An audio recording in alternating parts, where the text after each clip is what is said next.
चलो दोस्तों, मुख्यमंत्री अभ्युदय योजना ललितपुर में आपका स्वागत है। भूगोल से संबंधित जो भी आपको वीडियो दिए जा रहे थे, तो जो पहले दो वीडियो आपको दिए गए हैं वो रिसोर्सेस और इंडस्ट्री से संबंधित हैं। विश्व में कौन कौन से संसाधन हैं और उन संसाधनों के आधार पर विश्व में कहाँ कहाँ पर कौन कौन से उद्योग लगाए गए हैं। तो उद्योगों के बारे में पहले आपसे वार्तालाप जो हुई है वो पहला लौह इस्पात उद्योग, फिर उसके बाद इंजीनियरिंग उद्योग, फिर वस्त्र उद्योग या जो भी अन्य उद्योग आपको बताए गए होंगे। इन्हीं संसाधनों के क्रम में आज जो आपको वीडियो दे रहे हैं या आज आपको वीडियो दिया जाएगा वो जीवीय संसाधन होगा, समुद्री संसाधन या महासागरीय संसाधन होगा। उसके बाद जो परिवहन संचार के जो साधन हैं उससे संबंधित आज आपको वीडियो दिया जाएगा। तो जो मुख्य रूप से है कुछ चीज़ें तो आपको बोर्ड पर समझा दी जाएंगी, यानी कुछ चीज़ें में आपको लिखने का काम होगा, तो थोड़ा बहुत आपको लिखना होगा, तो पेन कॉपी लेकर के आप बैठिएगा। तो इसी क्रम में जो संसाधन हैं, संसाधनों के क्रम में जो जीवीय संसाधन हैं या जो लिविंग थिंग्स वाले रिसोर्सेस हैं उनके अंतर्गत जो मोस्टली जो आपको देखना है वो देखिएगा। एक तो संसाधन जो होते हैं वो वन संसाधन या वनस्पति संसाधन, वन संसाधन और जो दूसरा होता है वो वन्य जीव संसाधन, वन्य जीव संसाधन। ये दो मुख्य रूप से जीवीय संसाधन के अंतर्गत जो टॉपिक हैं, ये दो टॉपिक जीवीय संसाधन के अंतर्गत आते हैं। या वन संसाधन या वन समुदाय, फिर उसके बाद वन जीव समुदाय, ये जीवीय संसाधन के अंतर्गत आते हैं। तो जो वन संसाधन हैं, यानी कि जब से मानव की उत्पत्ति हुई है तब से लेकर के जो वन संसाधन हैं या जो फॉरेस्ट के रिसोर्सेस हैं वो लगभग जब से मानव की उत्पत्ति हुई है तभी से ये मानव के लिए उपयोगी सोच रहा है। यानी कि मानव प्रारंभ में वन संसाधनों पर ही निर्भर था। जैसे जैसे उसका बौद्धिक विकास हुआ वैसे वैसे वो यानी कि जो अपना मानसिक विकास के साथ साथ में अपने जीवन स्तर का विकास भी उसने किया। तो धीमे धीमे करके वो जंगलों से यानी कि पहले गांव फिर शहर इस प्रकार से उसने डेवलपमेंट किया। लेकिन आज भी जो वन संसाधन हैं वो मानव के लिए बहुत ही उपयोगी संसाधन हैं। तो जो वन संसाधन हैं वनों को मोस्टली तो कई प्रकार में बांट लिया जाता है, लेकिन मोस्टली यहाँ पर हम तीन भागों में बांट रहे हैं। तो जो उष्णकटिबंधीय वन है, उष्णकटिबंधीय वन, ठीक। इसी उष्णकटिबंधीय वनों के अंतर्गत जो विषुवत-रेखीय वन है, आर्द्र वन है या जो शीतोष्णकटिबंधीय वन है, जो भी वन होंगे वो इसके अंतर्गत आ जाएंगे। तो उष्णकटिबंधीय वन पहला टॉपिक है, उष्णकटिबंधीय वन। अब जो दूसरा इसी के अंतर्गत वन संसाधनों के अंतर्गत घास मैदान, और ये इम्पोर्टेंट है, घास समुदाय। और फिर घास समुदाय के अंतर बाद जो तीसरा जो क्षेत्र है, जो इम्पोर्टेंट क्षेत्र है वो अंटार्कटिका क्षेत्र या आर्कटिक वाला क्षेत्र है, जिसमें जो मुख्य रूप से वनस्पति पाई जाती है वो टुंड्रा वनस्पति या टुंड्रा समुदाय, टुंड्रा समुदाय है। तो जो उष्णकटिबंधीय वन घास समुदाय या टुंड्रा समुदाय या टुंड्रा वनस्पति है। घास समुदाय के अंतर्गत इसे दो भागों में बांट लिया जाता है, उष्णकटिबंधीय वन या जो उष्णकटिबंधीय घास के मैदान, उष्णकटिबंधीय घास मैदान, और जो दूसरा है वो शीतोष्ण कटिबंधीय घास के मैदान, शीतोष्ण कटिबंधीय घास के मैदान। तो घास समुदाय को दो भागों में बांट लिया जाता है। उष्णकटिबंधीय घास के मैदान विश्व में कहाँ कहाँ पर फैले हैं, और फिर जो दूसरा है वो शीतोष्ण कटिबंधीय घास के मैदान। अब जो उष्णकटिबंधीय जो वन हैं उसके अंतर्गत इसको पहले हम एक फॉर्मेट आपको बना दे रहे हैं। उष्णकटिबंधीय वनों के अंतर्गत जो मोस्टली जो क्षेत्र आते हैं वो मोस्टली इसमें सदाबहार वन,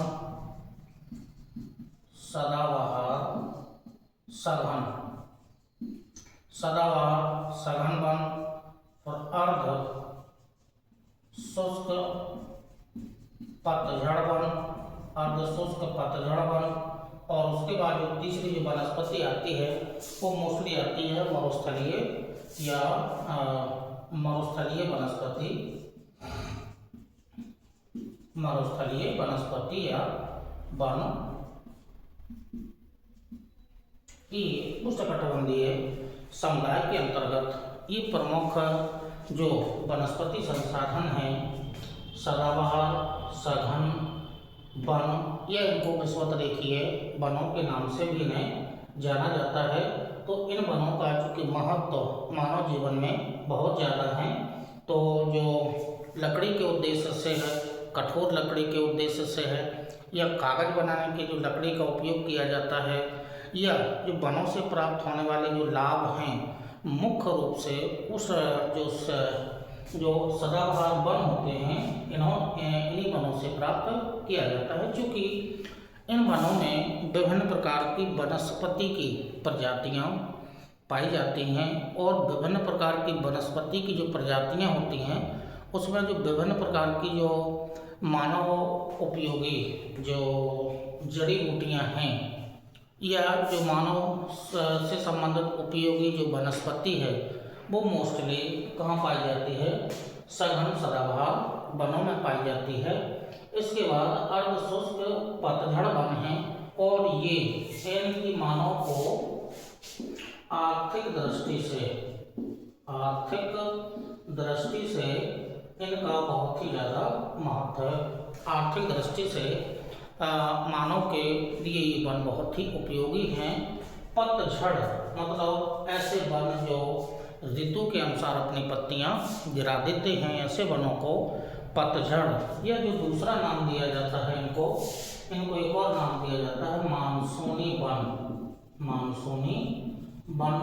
और ये जो वन हैं ये भारत में चूँकि मानसूनी जलवायु होने के कारण ये जो वन होते हैं ये भारतीय लोगों के लिए बहुत ही महत्व रखते हैं आर्थिक दृष्टि से, क्योंकि इस वनस्पति में मानव उपयोगी जो वृक्ष हैं आर्थिक दृष्टि से आम, नीम, महुआ, साल, शीशम, सागौन, बेल, ठीक है, आदि जो सैमल या आदि जो उपयोगी मानव के लिए जो आर्थिक दृष्टि से जिससे मानव को लाभ होता है, तो लाभ वाले जितने भी लगभग वृक्ष होते हैं वो मानसूनी वनों के अंतर्गत आते हैं।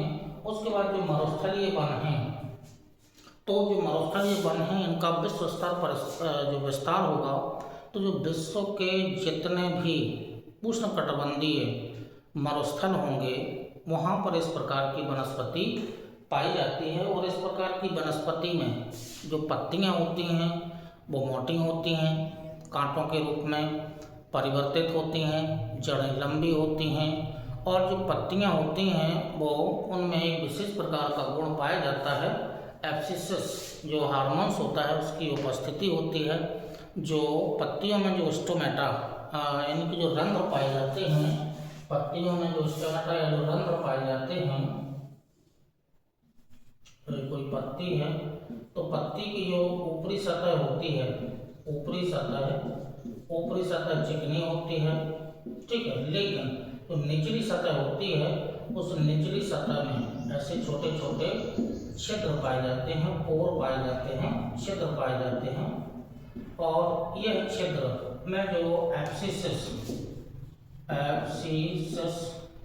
जो हार्मोन्स होता है, जो वनस्पति हार्मोन्स होता है, ये जो काम करता है वो एब्सिसिस जो हार्मोन्स होता है इन छिद्रों को बंद करने का काम करता है। इनकी विपरीत परिस्थिति में जब ताकि जो एवापोरेशन है, बाष्पोत्सर्जन की दर है, इन छिद्रों को बंद करने का ये काम करता है, ताकि वाष्पोत्सर्जन की जो क्रिया है या जो वाष्पोत्सर्जन का जो दर है वो कम हो जाए, यानी कि वाष्पोत्सर्जन का दर कम हो जाता है। और वाष्पोत्सर्जन का कम होता है तो जो जल होता है और उसकी बचत हो जाती है, यानी कि जल की बचत हो जाती है। ठीक है, तो ये जो स्टोमेटा होते हैं या जो छिद्र होते हैं पत्तियों की निचली सतह पर पाए जाते हैं। तो जो मोस्टली जो डेजर्ट या जीरोफाइट्स, इन वनों को विशेष रूप से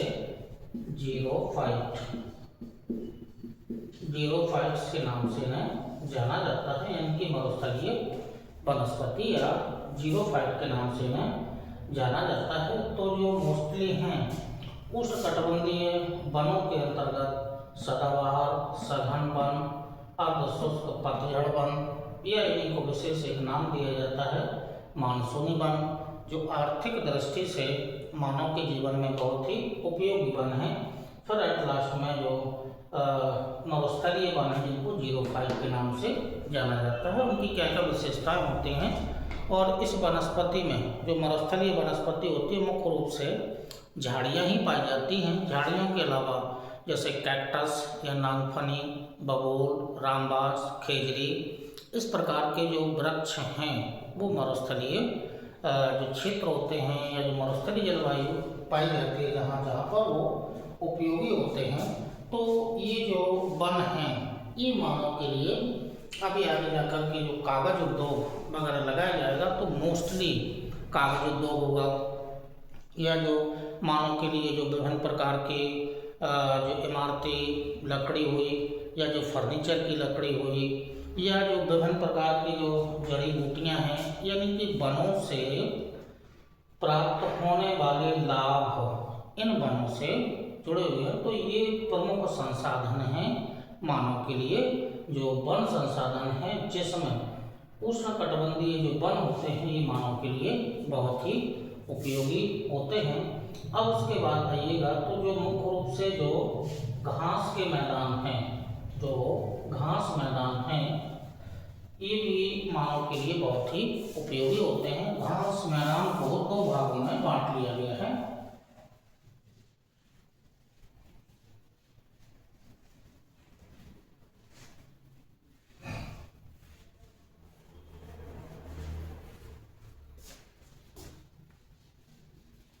वन्य जीव संसाधन की वार्तालाप अभी होगी, पहले हम वन संसाधन या वन समुदाय की वार्तालाप कर लेते हैं। जो कि जो जीवीय संसाधन के अंतर्गत जो वन्य जीव संसाधन होते हैं वो मानव के लिए वन समुदाय से कम उपयोगी होते हैं, तो वन समुदाय का ज़्यादा महत्व है मानव के लिए।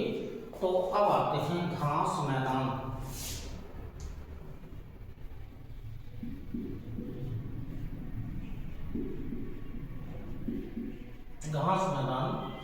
घास मैदान का वर्गीकरण अभी हमने दो प्रकार से कर लिया था, और जो वर्गीकरण है उसमें पहला उष्णकटिबंधीय घास के मैदान है और जो दूसरा है शीतोष्ण कटिबंधीय घास के मैदान है। तो पहले हम लोग का फॉर्मूला बना करके देख लेते हैं कौन कौन से घास के मैदान हैं। तो उष्णकटिबंधीय घास के मैदानों के अंतर्गत जो मोस्टली हैं, जो मुख्यतः जो दक्षिणी अमेरिका महाद्वीप है इसमें मोस्टली जो घास के मैदान हैं उष्णकटिबंधीय घास के मैदान मोस्टली यहीं पाए जाते हैं। और इस समय तो इनका विस्तार है ही, लेकिन लानोज उष्णकटिबंधीय घास का मैदान है, कंपोज उष्णकटिबंधीय घास का मैदान है, ग्रांड चाको उष्णकटिबंधीय घास का मैदान है, और सवाना उष्णकटिबंधीय घास का मैदान है। ठीक, चूँकि सवाना को जो सवाना घास का मैदान है इसका सबसे ज़्यादा विस्तार जो अफ्रीका महाद्वीप है, अफ्रीका महाद्वीप का जो क्षेत्र है, मध्य क्षेत्र है, सूडान वगैरह का जो क्षेत्र है वहाँ पर ज़्यादा विस्तार है। तो इन्हें विशेष रूप से इन्हें पार्कलैंड के नाम से भी जाना जाता है, पार्कलैंड इन्हें पार्कलैंड के नाम से भी इन्हें जाना जाता है। अब ये जो उष्णकटिबंधीय घास के मैदान हैं, तो जो लानोज है, लानोज का विस्तार वेनेजुएला देश में है। कंपोस ब्राजील में का विस्तार है। ग्रान चाको तो जो अर्जेंटीना प्लस पराग्वे नाम का एक देश है, वहाँ पर इसका विस्तार है। और जो सवाना है, जो सूडान जो देश है, मोस्टली सूडान, इसमें कि अफ्रीका महाद्वीप में है। तो लानोज, कंपोस, ग्रान चाको, इनका विस्तार दक्षिणी अमेरिका महाद्वीप से है, दक्षिणी अमेरिका महाद्वीप में पाए जाते हैं। सवाना का जो विस्तार है ये अफ्रीका महाद्वीप से संबंधित है, अफ्रीका महाद्वीप से संबंधित है। तो जो सवाना घास के मैदान होते हैं, इनकी विशेषता होती है कि चूँकि कम वर्षा वाले क्षेत्र होते हैं, तो लंबी मोटी और जो घास होती है वो मोस्टली पाई जाती है, लंबी ऊंची और मोटी घासें पाई जाती हैं। तो ये विश्व में मोस्टली जो शिकार गाय के मैदान होते हैं, यहाँ पर शिकार जंगली जानवर एक दूसरे को खाते हैं, मोस्टली ये इनका विस्तार वहाँ पर है। और जो घास है उसका कागज उद्योग में भी इसका उपयोग किया जाता है। तो ये जो घास के मैदान हैं, जो उष्णकटिबंधीय घास के मैदान हैं, तो अब इनको थोड़ा सा डायग्राम के माध्यम से देख लेते हैं कहाँ कहाँ पर इनका विस्तार है। डायरेक्टली हमने आपको बता दिया है कि वेनेजुएला, ब्राजील, अर्जेंटीना, पराग्वे और सूडान में है। तो यदि हम दक्षिण अमेरिका महाद्वीप का एक छोटा सा डायग्राम बनाएं,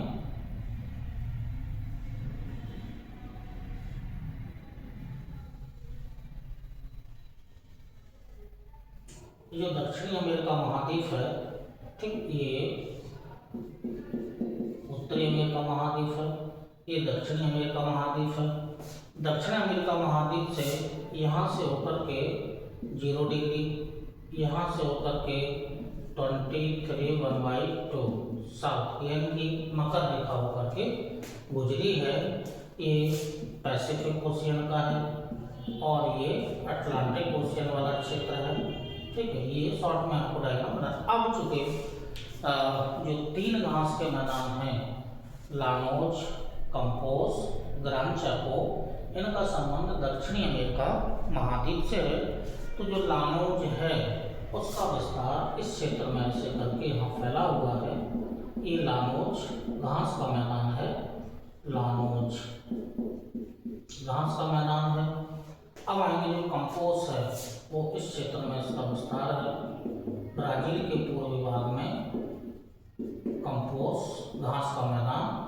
ग्रान चाको का विस्तार है तो यहाँ पराग्वे और अर्जेंटीना में है ग्रान चाको का विस्तार यहाँ पर मिलेगा। तो 3 जो घास के मैदान हैं, Llanos Venezuela, Campos Brazil, Gran Chaco जो अर्जेंटीना और जो पराग्वे देश है। ग्रान चाको को विशेष नाम दिया जाता है hunting land of the world, hunting land of the world, विश्व का शिकारगाह का मैदान। तो ग्रान चाको को विश्व का शिकारगाह का मैदान के नाम से भी जाना जाता है। तो इस घास के जो जैसे लानोज घास का मैदान है, इससे होकर के एक नदी बहती है जिसका नाम है ओरिनिको, और ये निको नाम की एक नदी है जो इसी घास के मैदान से, यानी कि लानोज घास के मैदान से होकर के बहने वाली जो मुख्य नदी है वो ओरिनिको नाम की एक नदी है। तो जो ओरिनिको नदी है वो इसी घास के मैदान से बहती है। ग्रान चाको जो घास का मैदान है, इसमें क्योंकि घासें तो मोटी लंबी और ऊंची घासें हैं ही, तो यहाँ पर विश्व में सबसे ज़्यादा शिकार इसी घास के मैदान में किया जाता है। तो इसे hunting land of the world के नाम से भी इसे जाना जाता है। कंपोस ब्राजील के पूर्वी भाग में इसका विस्तार है। तो ये जो घास के मैदान हैं कहाँ कहाँ पर ये फैले हुए हैं, मानव के लिए बहुत ही उपयोगी हैं। इनके रिसोर्सेस ये मानव के लिए है, ये घास संसाधन के रूप में है। अब आइएगा तो जो दूसरा जो सवाना है, सवाना घास का मैदान का चूंकि विस्तार अफ्रीका महाद्वीप में ही है, ठीक है। और यदि हम कहें कि उष्णकटिबंधीय घास के मैदान को सवाना नाम दिया जाए तो उष्णकटिबंधीय घास के मैदान का मतलब हुआ सवाना घास के मैदान। चूँकि विस्तार ज़्यादा अफ्रीका महाद्वीप में इसका विस्तार है, तो अफ्रीका महाद्वीप उसको डायग्राम में यदि आएगा तो हम उसको दिखा देंगे अफ्रीका महाद्वीप में। अब जो चलते हैं जो शीतोष्णकटिबंधीय घास के मैदान हैं, शीतोष्णकटिबंधीय घास के मैदान, शीतोष्णकटिबंधीय घास के मैदान है। तो पहले तो इनको एक लिस्ट बना करके थोड़ा सा देख लेते हैं कि इन घास के मैदानों का विस्तार विश्व में कहाँ कहाँ पर है। तो जो मोस्टली जो घास के मैदान हैं वो prairie,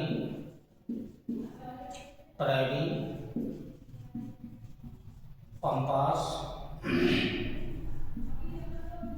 downs, veld, puszta, steppes, Canterbury, ये विश्व में पाए जाने वाले प्रमुख शीतोष्णकटिबंधीय घास के ये मैदान हैं। तो इनका जो विस्तार विश्व में कहाँ कहाँ पर है, जो प्रेरी घास के मैदान और जितने भी शीतोष्णकटिबंधीय घास के मैदान होते हैं 150 सेंटीमीटर वर्षा वाले क्षेत्र होते हैं। तो इन घास के जो भी मैदान है तो बड़े बड़े फार्म हाउस लगाए गए हैं और विश्व में बृहद स्तर पर जो गेहूं का उत्पादन होता है वो इन्हीं शीतोष्णकटिबंधीय घास के मैदानों से होता है। तो विश्व में ये जो घास के मैदान हैं वो गेहूं उत्पादन के लिए विश्व में प्रसिद्ध हैं। तो अब जो प्रेरी है इसका विस्तार, यानी कि जो प्रेरी घास का मैदान है वो मोस्टली उत्तरी अमेरिका महाद्वीप में है। दो देशों में है, कनाडा एंड यूएसए, दो देशों में इसका विस्तार है। पंपास दक्षिणी अमेरिका महाद्वीप का है। मोस्टली जो फैला हुआ है वो अर्जेंटीना देश में इसका विस्तार है। डाउन्स है वो ऑस्ट्रेलिया में है। बेल्ट है वो दक्षिण अफ्रीका देश है, महाद्वीप में ही है। तो यानी कि दक्षिणी अमेरिका महाद्वीप का एकमात्र जो शीतोष्णकटिबंधीय घास का मैदान है उसका विस्तार दक्षिणी अफ्रीका जो देश है उसमें फैला हुआ है। ये यूरोप महाद्वीप में है। हंगरी नाम का एक देश है, हंगरी देश में फैला हुआ है। स्टेपीज का जो विस्तार है वो यूरेशिया, और यूरेशिया का मीन्स हुआ कि कुछ भाग रसिया में फैला हुआ है, ये जो एशिया वाला पार्ट है, और कुछ भाग यूक्रेन जो कंट्री है उसमें फैला हुआ है। तो स्टेपीज घास का मैदान है। कैंटरबरी जो घास का मैदान है वो न्यूजीलैंड का घास का मैदान है। तो विश्व स्तर पर पाए जाने वाले जो शीतोष्णकटिबंधीय घास के मैदान हैं जो गेहूं उत्पादन के लिए या जो बृहद स्तर पर जो गेहूं की कृषि की जाती है या विश्व में सबसे ज़्यादा गेहूं का उत्पादन इन्हीं शीतोष्णकटिबंधीय घास के मैदानों से होता है। तो यदि इनका विस्तृत थोड़ा डायग्राम में दिखाया जाए तो जो उत्तरी अमेरिका महाद्वीप है, उत्तरी अमेरिका महाद्वीप में इनका विस्तार, जो ये जो कनाडा जो देश है यहाँ पर है, ये उत्तरी अमेरिका महाद्वीप है, ये उत्तरी अमेरिका महाद्वीप है। प्रेरी घास का मैदान है जिससे bread basket of the world, यही ज़्यादा इम्पोर्टेंट है। Bread basket of the world, विश्व की रोटी की टोकरी या दलिया के नाम से इसे जाना जाता है। यानी कि विश्व में इतनी अधिक मात्रा में गेहूं का उत्पादन करता है कि पूरे विश्व की जो 9 अरब से अधिक जनसंख्या होगी उसको की रोटी दे सकता है, खाना खिला सकता है। इतना अधिक गेहूं का उत्पादन यहाँ पर किया जाता है। तो मोस्टली जो विस्तार है वो यूएसए देश में है। कनाडा में इसका विस्तार कम है। कनाडा में इसका विस्तार कम है। तो यूएसए है उसका जो क्षेत्र है वहाँ पर इसका विस्तार ज़्यादा है। तो कनाडा और यूएसए में प्रेरी घास का मैदान है, प्रेरीज है, और ये bread basket of the world के नाम से इसे जाना ही जाता है। कनाडा में एक यहाँ शहर है विनिपेग नाम का एक शहर है, इसी घास के मैदान में है। तो जो विनिपेग नाम का जो शहर है, कनाडा का शहर है, उसे विश्व की गेहूं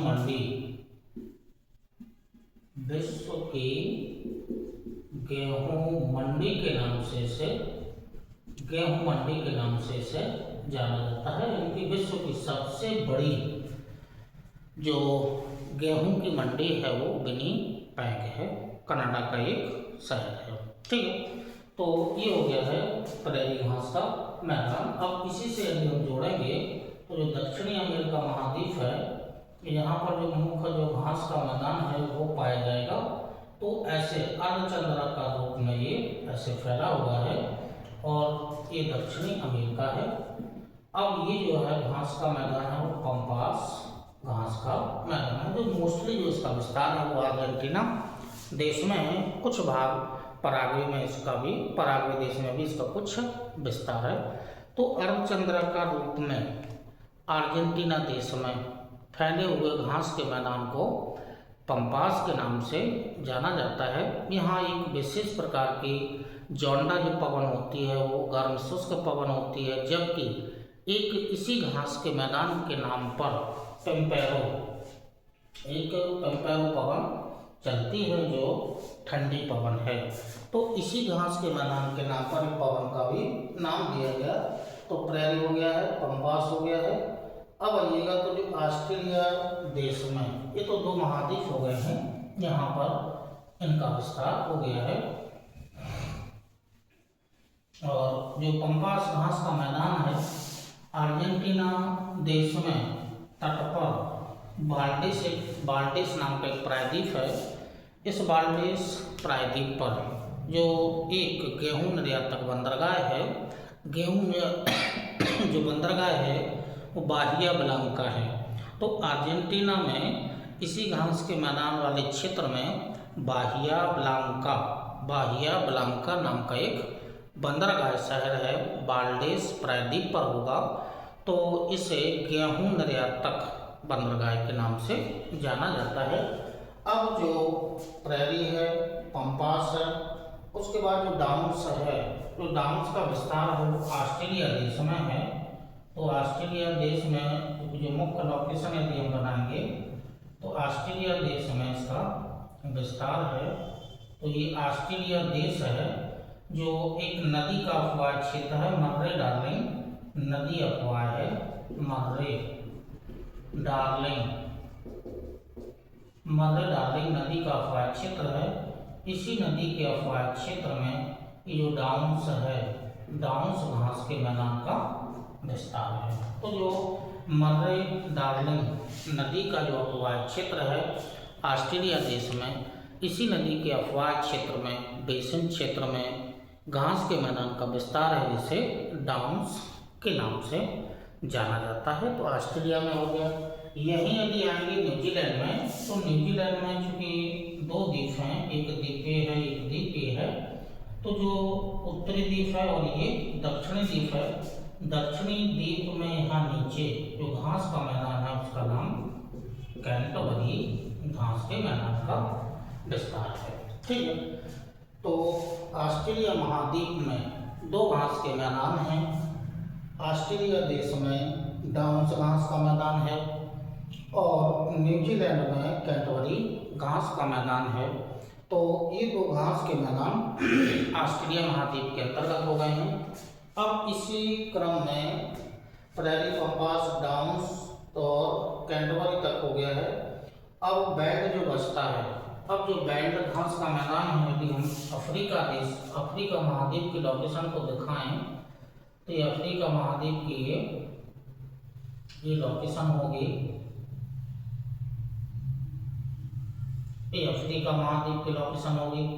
तो जो दक्षिण अफ्रीका देश है, यहाँ पर ऐसे करके ये बेल्ट घास के मैदान का विस्तार है। ये बेल्ट घास का मैदान है। तो ये अफ्रीका महाद्वीप में है। ये अफ्रीका महाद्वीप से संबंधित ये घास का मैदान है। तो प्रेरी, पम्पास, डाउन्स, बेल्ट और कैंटबरी। अब बचते हैं जो दो घास के मैदान हैं, एक पोस्ताज है और दूसरा स्टेपी घास का मैदान है।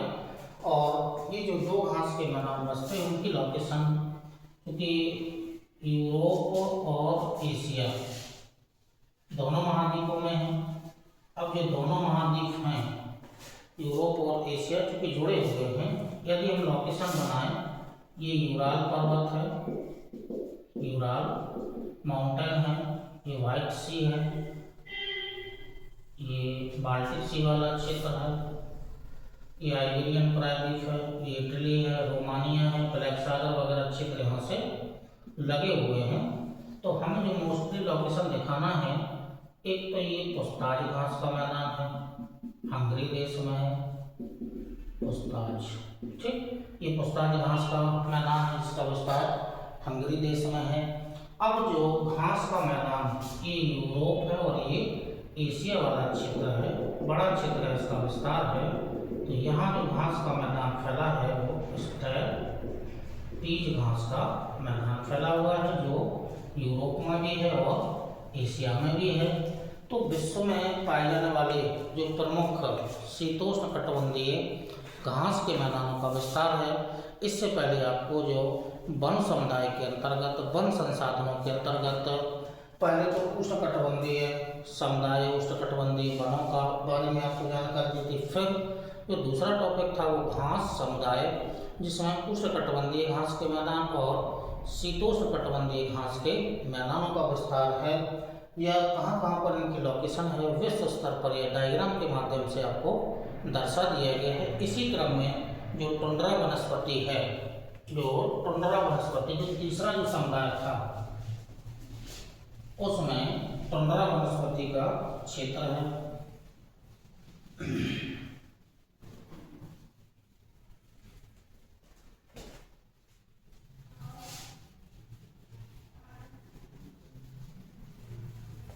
जो तीसरा समुदाय है वो टुंड्रा वनस्पति है।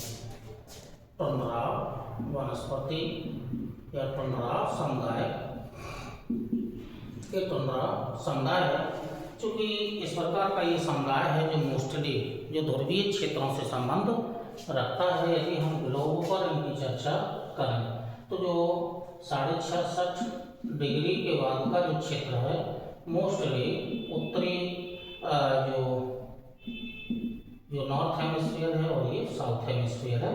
तो मोस्टली उत्तरी जो हेमिस्फीयर है, यहाँ पर टुंड्रा वनस्पति का विस्तार ज़्यादा है, चूँकि स्थलखंड की अधिकता होने के कारण पूरा का पूरा इसमें साइबेरिया, क्षेत्र आ जाता है। लेकिन जो अंटार्कटिका महाद्वीप है, इससे संलग्न जो अंटार्कटिका है, अंटार्कटिका वाला जो क्षेत्र है, वहाँ पर भी इस प्रकार की टुंड्रा वनस्पति मोस्टली पाई जाती है। तो टुंड्रा वनस्पति का जो जीवन काल होता है यह लघु वर्धन काल होता है। पहली विशेषता तो क्या है, लघु वर्धन काल होता है।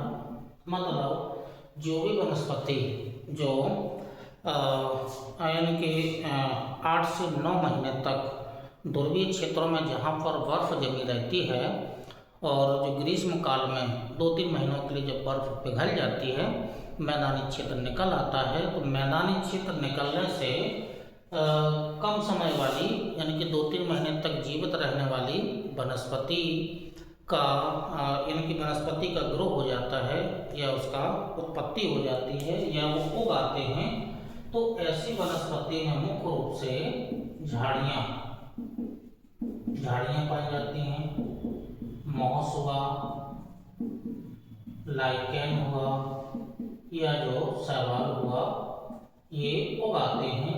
लेकिन ये जो मॉस, लाइकेन, शैवाल, इनसे मानव के लिए ये क्यों महत्वपूर्ण है? क्योंकि लाइकेन, शैवाल और मॉस से विभिन्न प्रकार की जो औषधियाँ होती हैं या एंटीबायोटिक औषधियाँ होती हैं, इनसे औषधियाँ प्राप्त की जाती हैं। तो ये जो टुंड्रा समुदाय है, ये टुंड्रा समुदाय भी मानव के लिए उपयोगी क्षेत्र है या उपयोगी संसाधन हैं।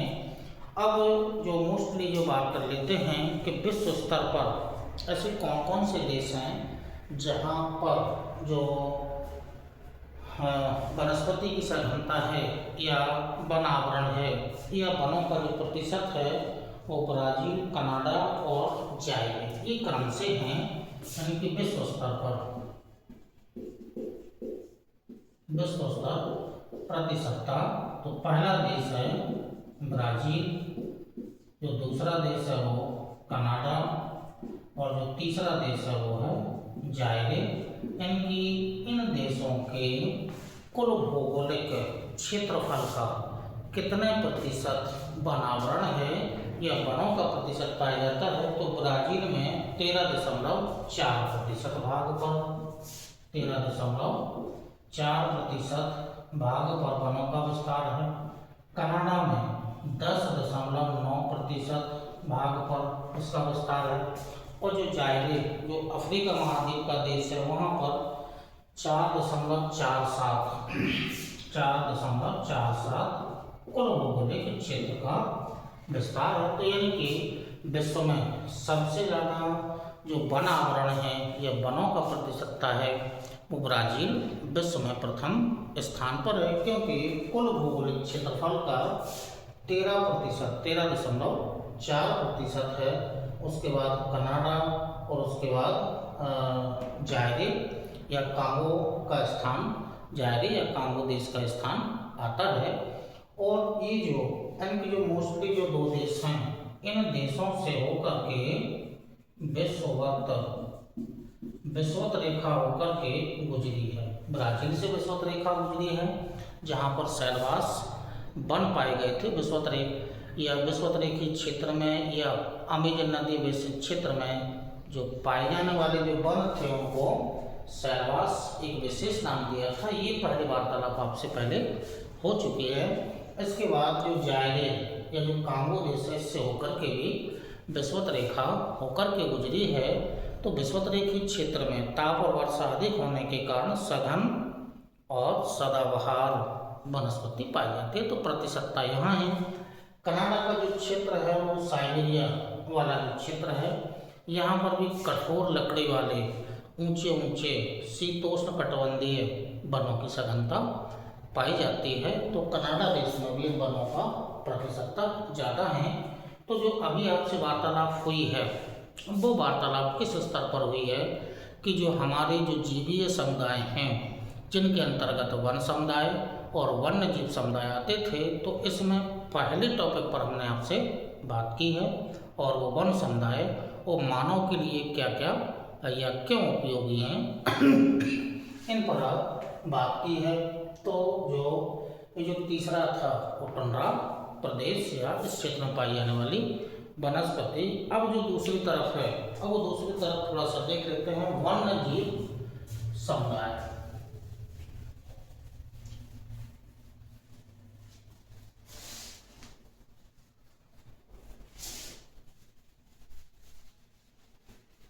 जो अगला जो दूसरा टॉपिक है वो वन्य जीव समुदाय। तो वन्य जीव समुदाय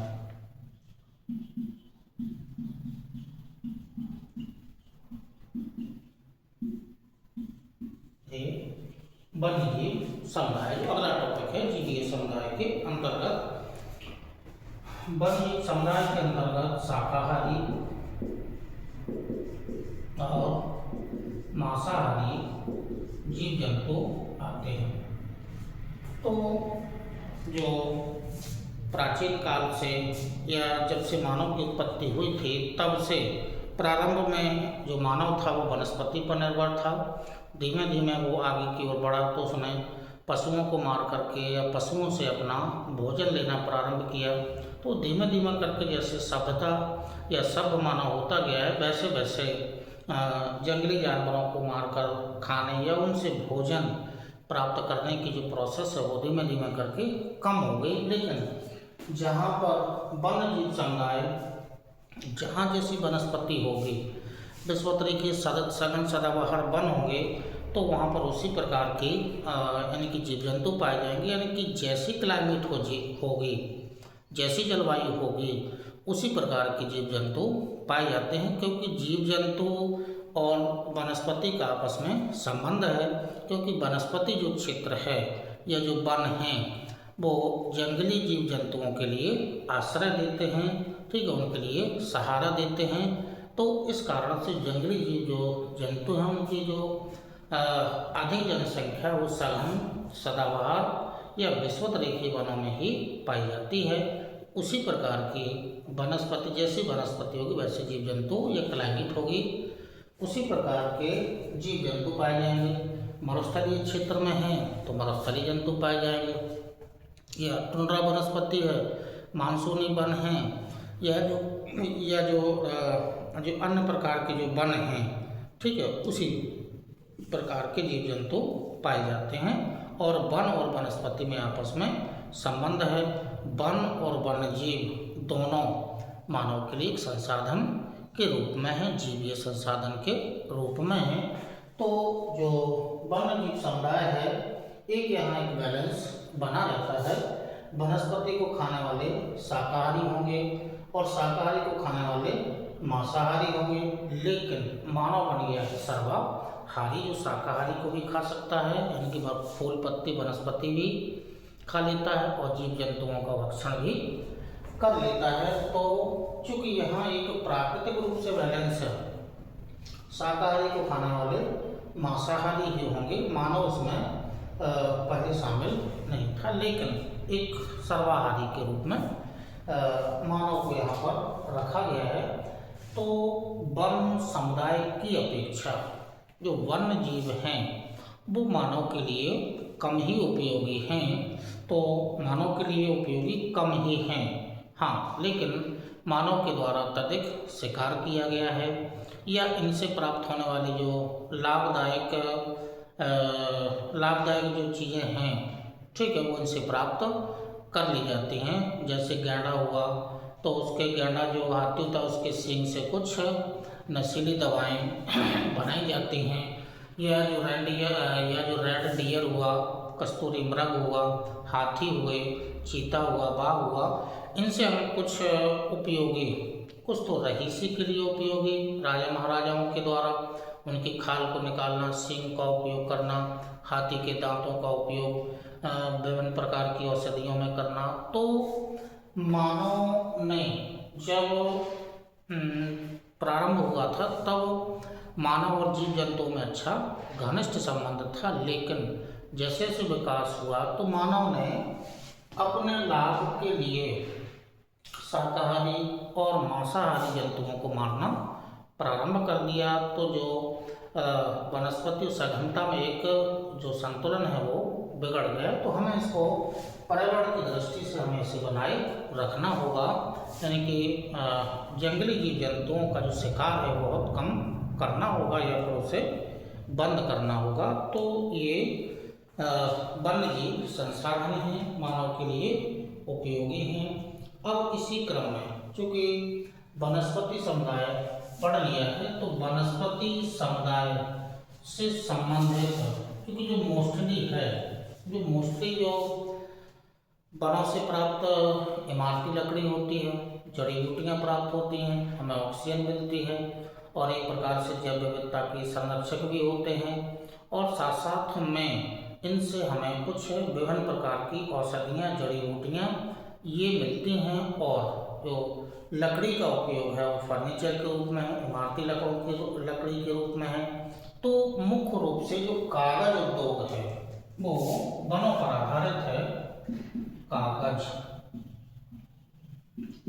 जो कागज उद्योग है वो वनों पर आधारित है। तो जो कागज उद्योग के लिए जो मोस्टली होता है वो मुलायम लकड़ी का प्रयोग किया जाता है। तो कागज उद्योग सबसे पहले जो चीन है, यहाँ पर चाइना है, यहाँ पर इसका आविष्कार हुआ था।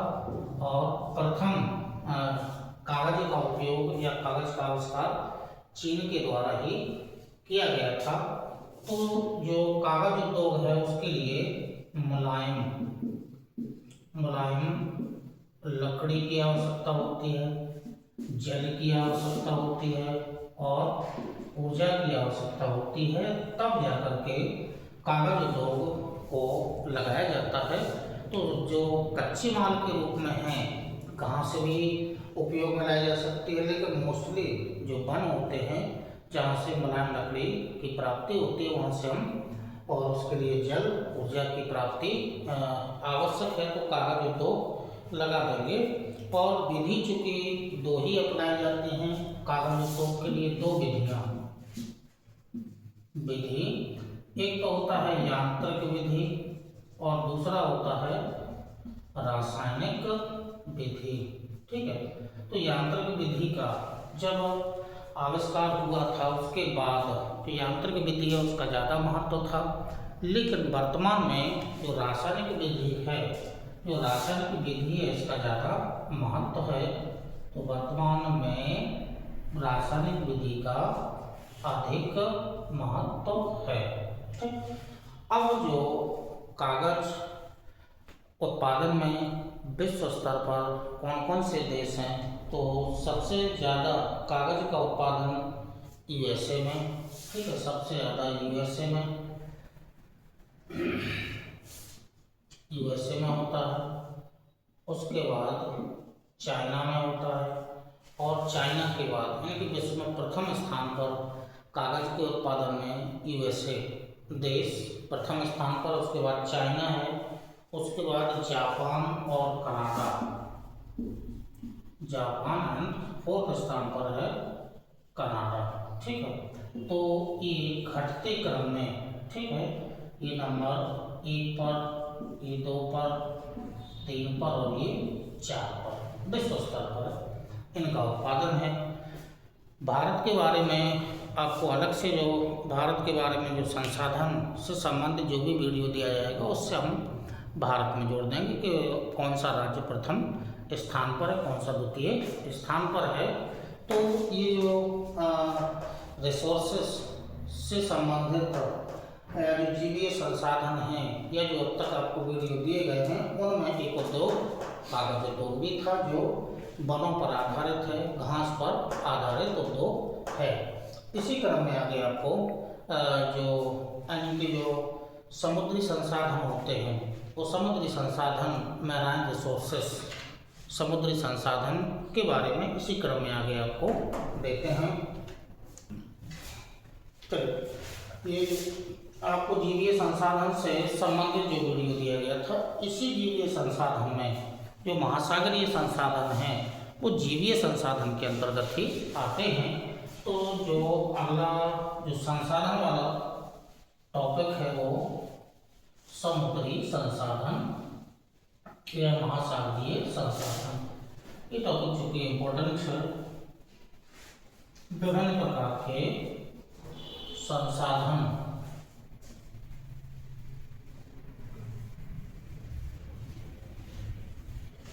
महासागरों या सागरों से मिलते हैं।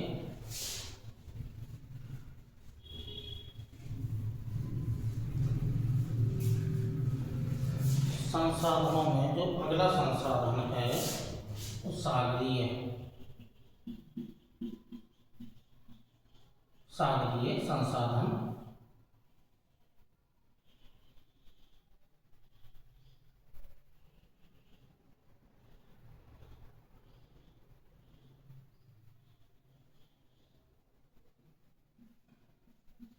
सागरीय संसाधन तो चूँकि लगभग 72% भाग पर जो जलीय भाग है, जलीय भाग का विस्तार है, तो ग्लोब पर लगभग 72% भाग पर जल का विस्तार है और शेष पर स्थलीय भाग है।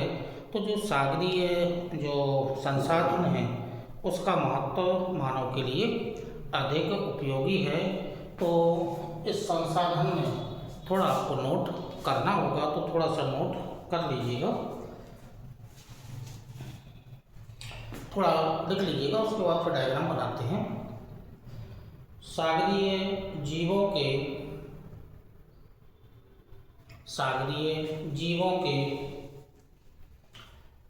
आवास के अनुसार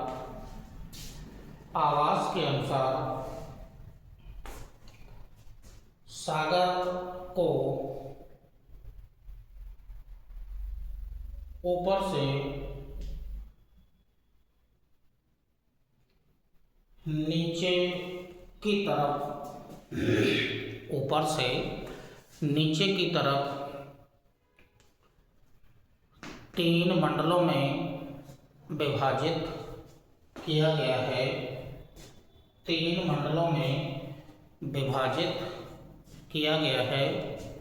वो 3 मंडल कौन कौन से हैं वो ऐसे देख लीजिएगा। जैसे मान लीजिएगा कोई ये सागर है, ये कोई सागरीय भाग है, ठीक। अब जो ऊपर वाला मंडल होता है वो ऊपरी सतह, ठीक। फिर ये मध्यवर्ती भाग और ये गहरा नितल वाला भाग, 3 भागों में से बांट लिया है। 1 मंडल, 2 मंडल और 3 मंडलों में से बांट लिया जाता है। तो सागर का गहराई जो भी हो, सागर का ऊपरी भाग, ठीक है, सतह से लेकर के कुछ गहराई तक का पूरा एक जोन आ जाएगा, मंडल बन जाएगा। फिर ये मध्यवर्ती भाग और ये सबसे गहरा जो समुद्री मैदान होते हैं, समुद्री मैदानों का जो नितल वाला भाग होता है वो गहरा नितल वाला भाग हो। तो 3 मंडलों में से विभाजित कर लिया जाता है। इसी के आगे ऊपरी सतह को प्रकाशित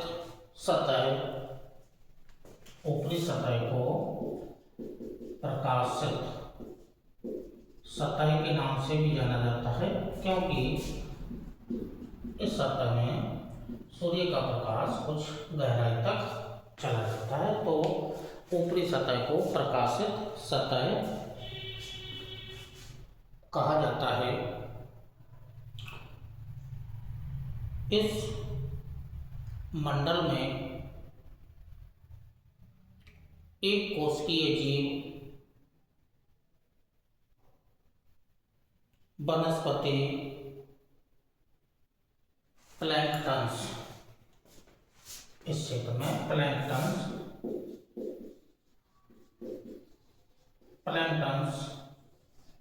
वृद्धि करते हैं। प्लैंक्टन्स वृद्धि करते हैं, जिस कारण से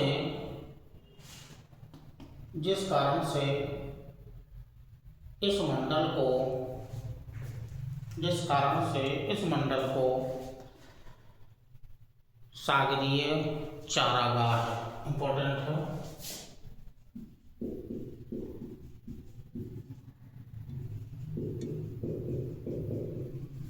सागरीय चारागाह के नाम से जाना जाता है। सागरीय चारागाह के नाम से जाना जाता है।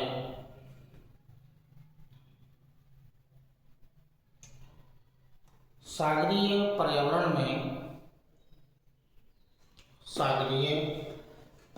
में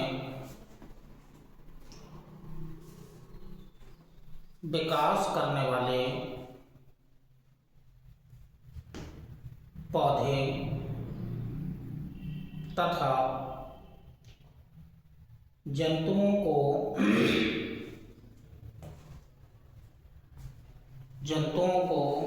समुदाय समुदाय एवं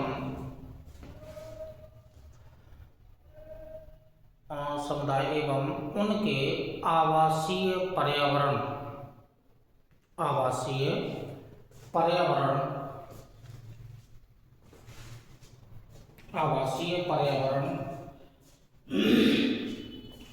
को सम्मिलित रूप से सागरीय बायोम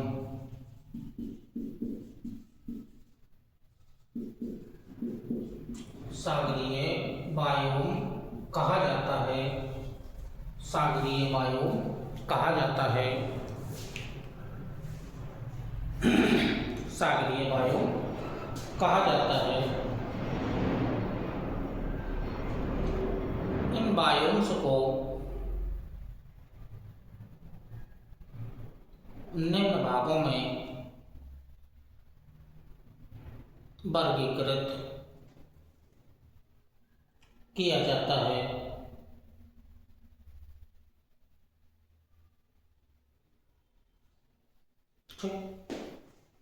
अब ये जो सागरीय बायोम से इनका हमें वर्गीकरण देखना है, तो वर्गीकरण पहले देख लेते हैं। पैलेजिक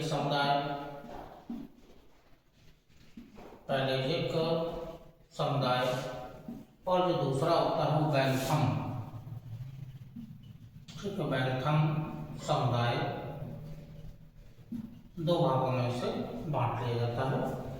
तो सागरीय बायोम्स को दो भागों में पैलेजिक समुदाय, ठीक है, पैलेजिक समुदाय और जो दूसरा होता है वो बैंथम समुदाय। पैलेजिक समुदाय जो होता है वो ऊपरी भाग में, महासागरों के ऊपरी भाग में पाया जाता है, जबकि जो बैंथम समुदाय होता है वो महासागरों के निचले भाग में पाया जाता है। तो जो बैंथम या जो पैलेजिक समुदाय है, इसे हम दो भागों में बांट लेते हैं। नैरेटिक समुदाय और जो दूसरा होता है ओपन सी फ्लोर समुदाय। ठीक है, तो जो पैलेजिक समुदाय होता है उसे हम दो भागों में बांट लेते हैं, नैरेटिक समुदाय और जो दूसरा होता है ओपन सी फ्लोर समुदाय। और जो दूसरा समुदाय है सागरीय बायोम्स के अंतर्गत पहला, इनकी जो दूसरा है वो बैंथम समुदाय है। तो बैंथम समुदाय या Bentham open sea floor biomes या जो भाग होते हैं उसको बांट लिया जाता है। तो इस आधार पर तो ये पहला वर्गीकरण इसका हो गया है। अब इसी में आगे जो वर्गीकरण है वो वर्गीकरण चूँकि महासागरों को तट से लेकर के गहराई वाले भाग में जाएंगे तो विभिन्न प्रकार के जो मंडल्स होते हैं वो मंडल्स पाए जाते हैं और उन मंडलों में एक वर्गीकरण और यहाँ पर आपको दिया जा रहा है। तो जो अगला वर्गीकरण है लिख लीजिएगा, सागरीय जीवों के आवासों के आधार पर तीन श्रेणियों में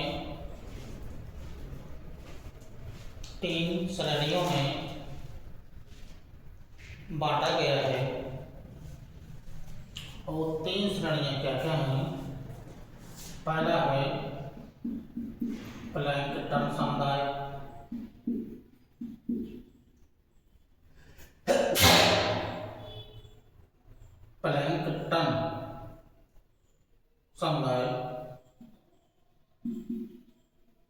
दूसरा है नेक्टन समुदाय, ये सागरीय संसाधन है समुदाय, और जो तीसरा होता है वो बैंथम, ठीक है, बैंथम समुदाय। तो ये चूंकि मोस्टली क्या है, ये समुद्री संसाधन के आधार पर या उनके आवासों के आधार पर आवास तंत्र होगा, जहाँ पर महासागरीय जीवों की संख्या अधिक पाई जाती होगी, तभी तो वो मानव के लिए उपयोगी उपयोगी बनेंगे या मानव के लिए वो अपना एप्लीकेशन लगाएंगे। तो 3 क्षेत्र संसाधन के हैं। प्लैंकटन समुदाय मानव के लिए संसाधन के रूप में है, नेक्टन समुदाय मानव के संसाधन के रूप में है, और जो बैंथम समुदाय है, जो गहरे नितल वाले जो सागरीय जीव हैं, वो मानव के लिए उपयोगी हैं। तो जो पहला प्लैंकटन समुदाय में लिख लीजिएगा, हेडिंग डालिएगा प्लैंकटन समुदाय, उपयोगी है मानव के लिए प्लैंकटन समुदाय, लिख लीजिएगा प्लैंकटन समुदाय। प्लैंकटन समुदाय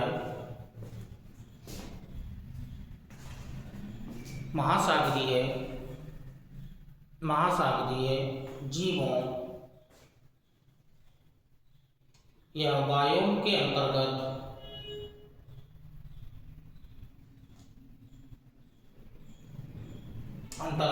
प्रकाशित मंडल में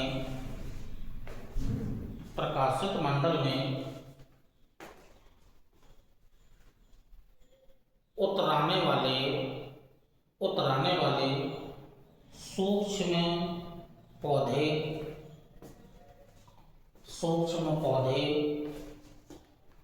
तथा जीव जंतुओं को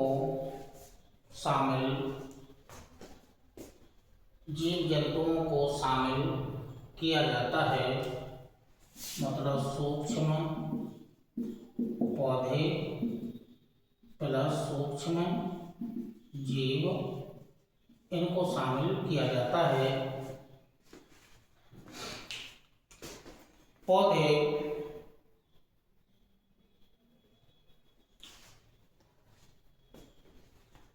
प्रकाश संश्लेषण की क्रिया द्वारा अपना भोजन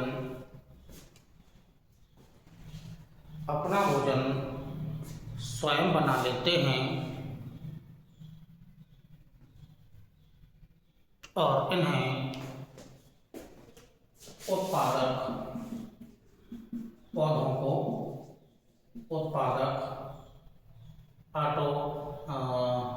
ऑटोट्रॉफ्स या स्वपोषी पौधों को ऑटोट्रॉफ्स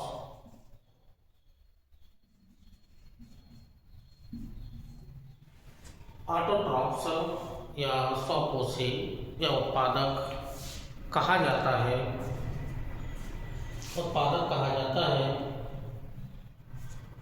जिसके अंतर्गत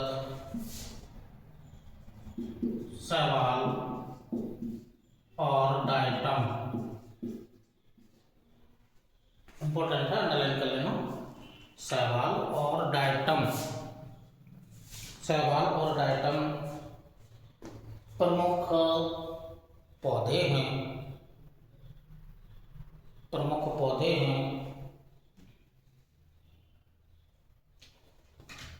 यह पौधे कम समय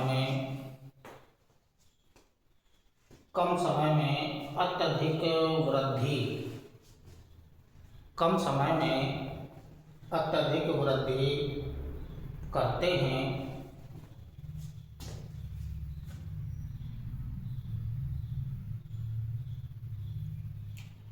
जिस कारण से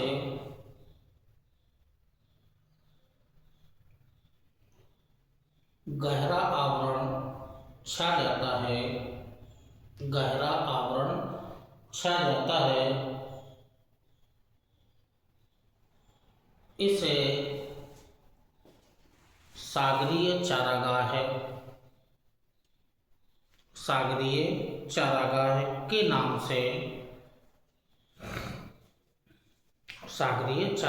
के नाम से जाना जाता है।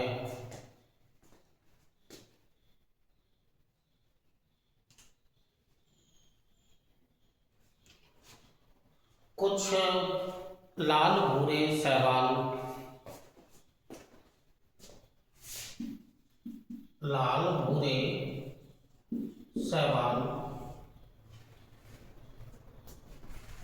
शैवाल में जनन विस्फोट होता है, जनन विस्फोट होता है, जिस कारण से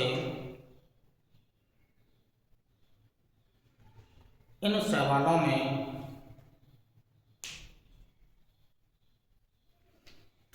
अत्यधिक वृद्धि होती है, अत्यधिक वृद्धि होती है और एक बड़े समूह का निर्माण हो जाता है,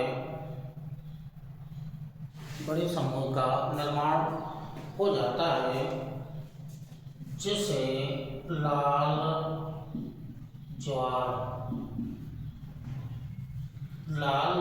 की संज्ञा, अंडरलाइन कर लेना, लाल ज्वार की संज्ञा दी जाती है,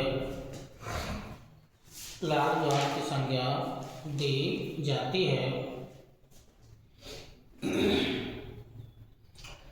ये हो गया था आपका प्लैंक्टन समुदाय, सूक्ष्म जीव, सूक्ष्म पौधे, पौधों के अंतर्गत शैवाल और डायटम होते हैं। चूँकि इनमें क्लोरोफिल पाया जाता है, जिस कारण से अपना प्रकाश संश्लेषण की क्रिया के माध्यम से अपना भोजन स्वयं बना लेते हैं, तो जिस कारण से इनको उत्पादक की श्रेणी में रखा गया है, स्वपोषी होते हैं। तो ये तो ग्रीन शैवाल हैं, इसके अलावा लाल भूरे शैवाल भी हैं। इनमें जनन विस्फोट होता है तो अत्यधिक एक बड़ा समुदाय का निर्माण हो जाता है, तो इस घटना को लाल ज्वार के नाम से जाना जाता है। तो जो पहला जो समुदाय है वो प्लैंक्टन समुदाय का हो गया है। अब जो दूसरा समुदाय है वो नेक्टन समुदाय है, तो लिख लीजिएगा नेक्टन समुदाय। इस समुदाय के अंतर्गत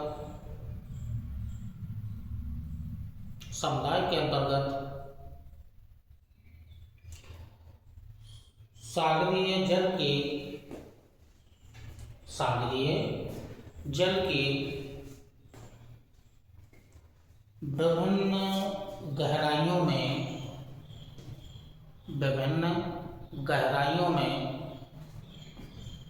रहने वाले जीवों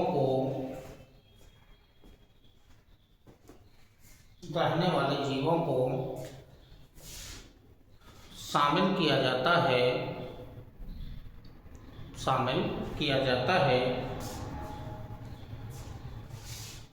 जिसमें विभिन्न प्रजाति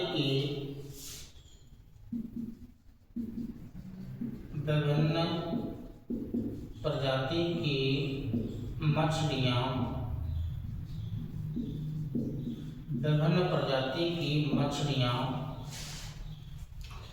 पाई जाती हैं, विभिन्न प्रजाति की मछलियाँ पाई जाती हैं,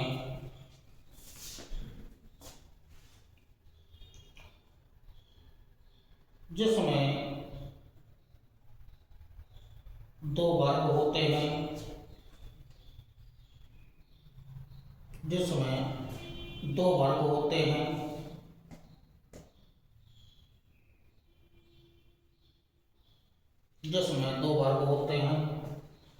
जो सागर का जो ऊपरी भाग है,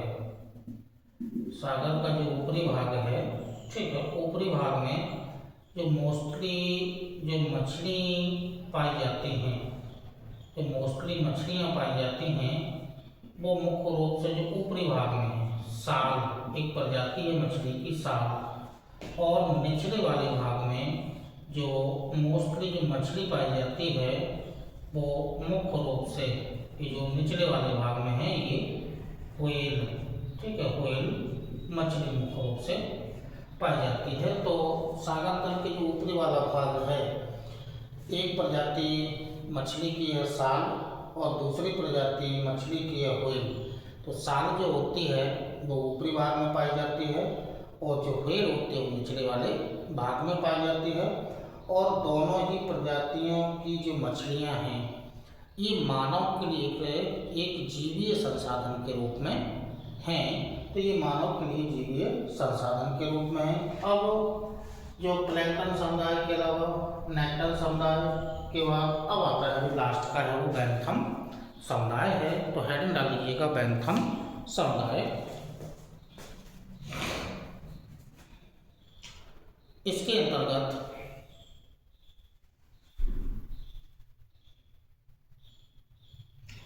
अंतर्गत जल के नीचे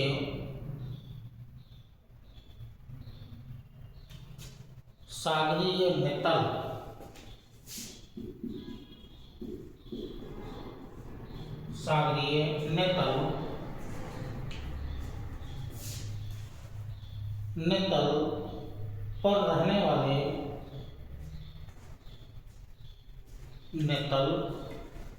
पर रहने वाले जंतुओं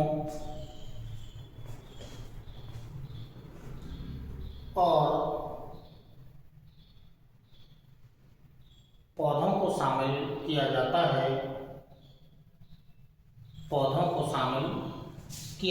है, जैसे मॉलस्क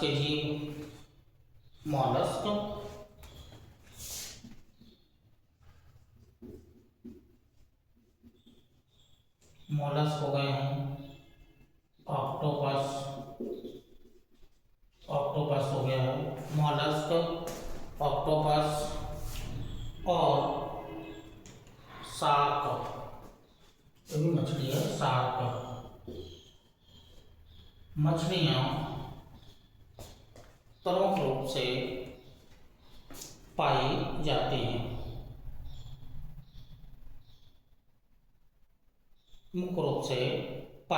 हैं। ये 3 समुदाय में इसको बांट लिया गया है। अब जो तीनों समुदाय हैं इसके अलावा अब हमें जो संसाधन प्राप्त करना है वो क्या क्या हमें मिलेगा।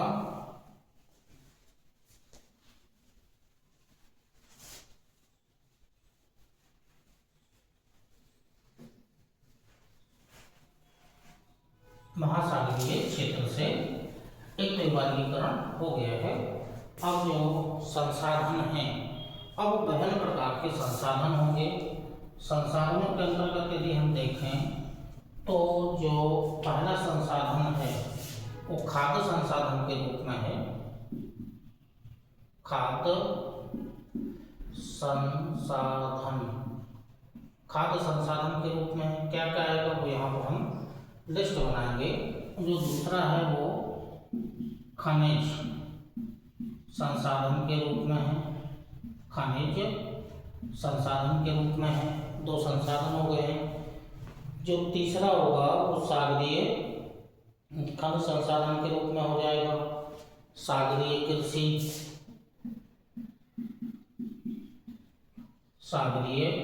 कृषि और ये वाला टॉपिक ज़्यादा इम्पोर्टेंट है, सागरीय कृषि।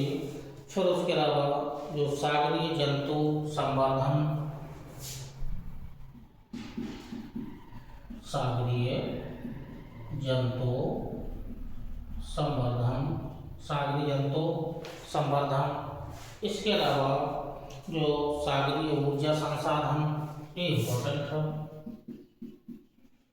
सागरीय ऊर्जा संसाधन, ये वाला टॉपिक इम्पोर्टेंट है।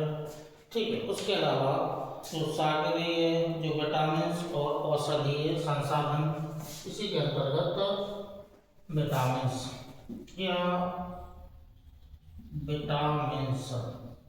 प्लस जो औषधीय संसाधन हमें महासागरों से जो मोस्टली जो विटामिन्स और जो औषधियाँ प्राप्त होती हैं वो हमें यानी कि जो शैवाल हैं इनसे प्राप्त होती हैं। तो जो महासागरीय संसाधन हैं मानव के लिए ये संसाधन के रूप में हैं। तो जो पहला संसाधन है वो खाद्य संसाधन के रूप में है और दूसरा है खनिज संसाधन सागरीय कृषि, सागरीय जंतु संवर्धन, सागरीय ऊर्जा कैसे प्राप्त करेंगे। मोस्टली जो होती है वो ज्वारीय ऊर्जा होती है। और सागरीय संसाधन के अंतर्गत विटामिन और औषधियाँ जो मोस्टली हमें विभिन्न प्रकार के जो शैवाल पाए जाते हैं इनसे होती है। अब जो खाद्य संसाधन हैं, खाद्य संसाधन के अंतर्गत जो मुख्य रूप से जो मछलियों की प्रजातियां हैं, मछलियां की प्रजातियां हैं। अब मछलियों की प्रजातियों के अंतर्गत बहुत सारी प्रजातियां पाई जाती हैं, जिसके अंतर्गत हैरिंग, सारडाइन, एंकोवी, हैरिंग मछली, सारडाइन, एंकोवी,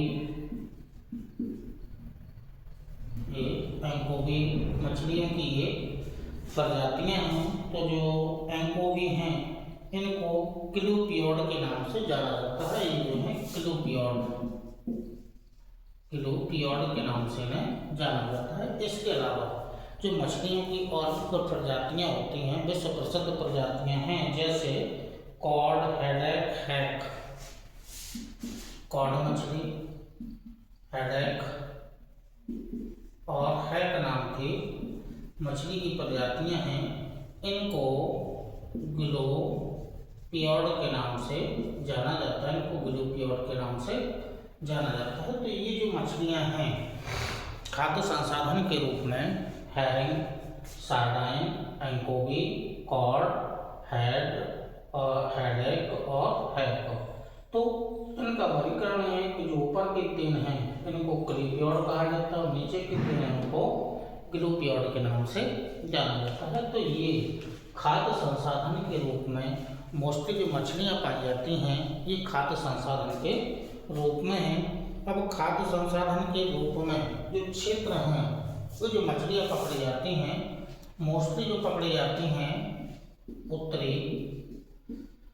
उत्तरी प्रशांत महासागर और उत्तरी अटलांटिक महासागर, ये दो ही प्रमुख मछली पकड़ने के क्षेत्र हैं।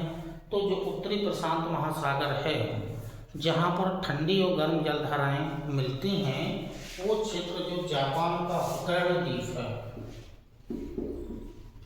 होक्काइडो द्वीप जापान का होक्काइडो द्वीप है, तो उत्तरी प्रशांत महासागर में है।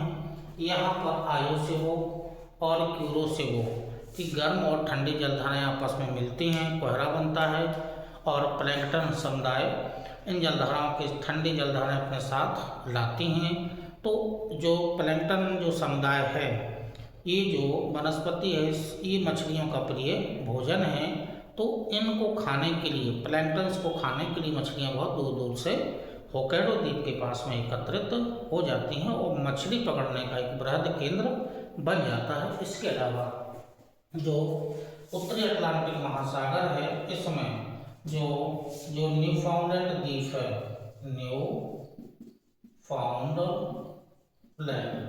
न्यूफाउंडलैंड द्वीप है, यहाँ पर जैसे एक बैंक है जिसका नाम है, क्योंकि ग्रांड बैंक है, ग्रांड बैंक, जॉर्ज बैंक,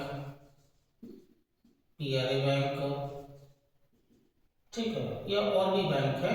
तो ये न्यूफाउंडलैंड द्वीप के पास जिसमें ग्रांड बैंक विश्व में सबसे ज़्यादा मछली पकड़ने का जो बृहद केंद्र है उत्तरी अटलांटिक महासागर में न्यूफाउंडलैंड नाम का एक द्वीप है जो कनाडा के अधिकार में है।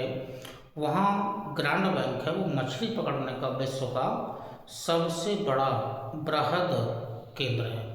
यहाँ पर भी उत्तर से आने वाली ठंडी जलधारा लैब्राडोर और दक्षिण से जाने वाली जो गर्म जलधारा है वो गल्फ स्ट्रीम है। तो इनकी ठंडी और गर्म जलधाराएं जैसे न्यूफाउंडलैंड द्वीप है, ऊपर से आती है गल्फ स्ट्रीम, लैब्राडोर,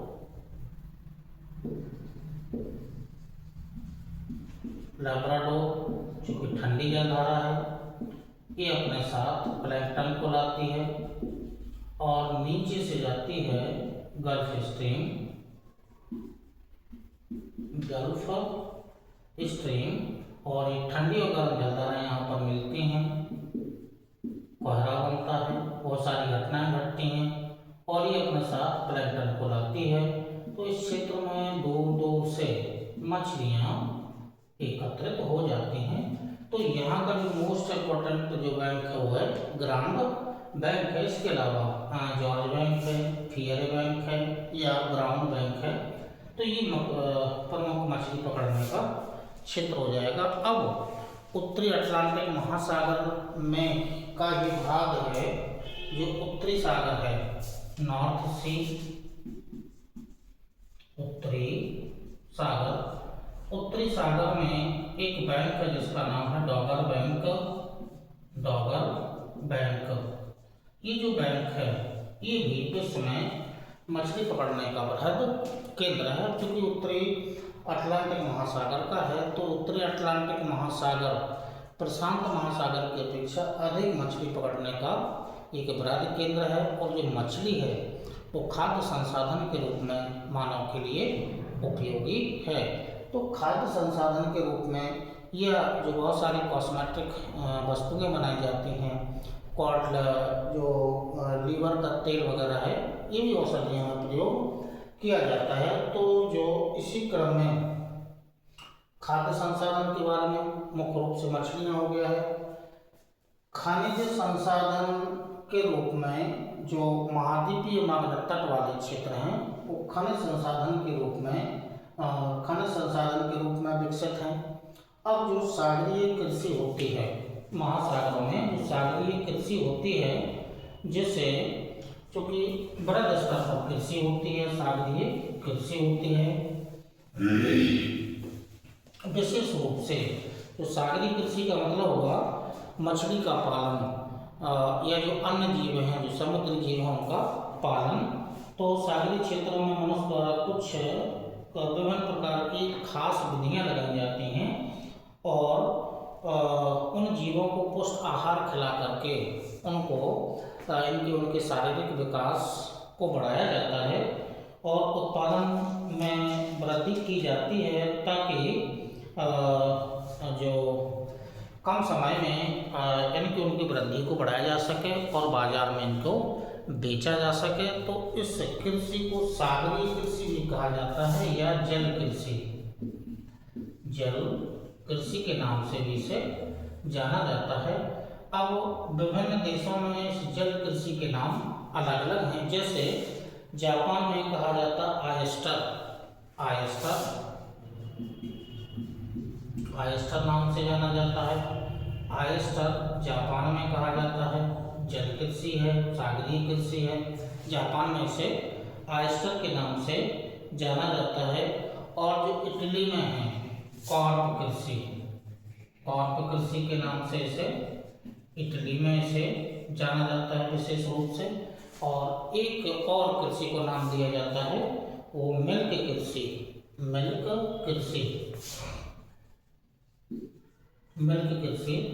अब जो मिल्क कृषि है इसे मोस्टली जो इंडोनेशिया है इसमें इसको इंडोनेशिया में से मिल्क कृषि के नाम से जाना जाता है। ठीक है।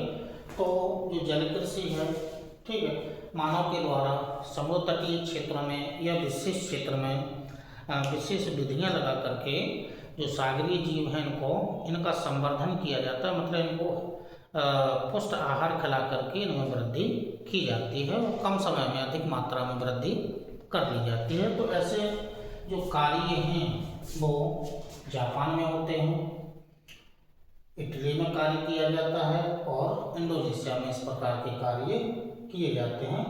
अब इसी प्रकार से जो सागरीय जो संवर्धन है, सागरीय संवर्धन का मतलब हुआ कि मछलियाँ को विशेष एक जैसे व्हेल हुआ, डॉल्फिन हुआ, इनको पालन पोषण और इनका प्रशिक्षण इनको दिया जाता है। इनका पालन पोषण करके इनको विशेष प्रशिक्षण दिया जाता है। जैसे अन्य जंतुओं को प्रशिक्षण दिया जाता है, ऐसे में सागरीय मछलियों को भी प्रशिक्षण दिया जाता है। और ये जो काम आते हैं विभिन्न प्रकार के सागरीय क्षेत्रों में जो भी विकासात्मक कार्य होते हैं उसमें ये औजार को लाने और ले जाने का कार्य करते हैं। तो इस प्रकार का इन्हें प्रशिक्षण दिया जाता है। और प्रशिक्षण जो है, अब जो सागरीय ऊर्जा है, वो सागरीय ऊर्जा ज्वार से संबंधित, ज्वार भाटा से संबंधित ऊर्जा प्राप्त होगी, क्योंकि अपार भंडार हैं। ठीक है, तो जल ऊर्जा के अपार भंडार हैं। ठीक, कभी न समाप्त होने वाले ये भंडार हैं। तो ज्वारीय ऊर्जा हम प्राप्त कर सकते हैं। और शैवालों से विभिन्न प्रकार के जो विटामिन होते हैं, औषधियाँ होती हैं, जैसे iodine, tincture, bromine, iodine, chlorine, ये सब हम जो महासागरीय शैवाल है इनसे प्राप्त कर लेते हैं। तो जो आज आपको वीडियो जो दिया गया है, पहला वीडियो यानी कि जो दिया गया है, पहला टॉपिक था वो जीवीय संसाधन, जिसके अंतर्गत स्थलीय क्षेत्र में पाए जाने वाले जो वन समुदाय हैं, और जो दूसरा है वो वन्य जीव समुदाय हैं, और जो तीसरा जो जलीय भाग से संबंधित है वो महासागरीय संसाधन है। इसी क्रम में आगे जो भी आपको अब चूँकि जो भी जैसा टॉपिक डलेगा, गवर्नमेंट के द्वारा जैसा भी ऑनलाइन वीडियो बनाने का टॉपिक डाला जाएगा, उसी क्रम में आगे भी आपको इसी क्रम में आपको वीडियो दिए जाते रहेंगे। तब तक के लिए नमस्कार, धन्यवाद, जय हिंद।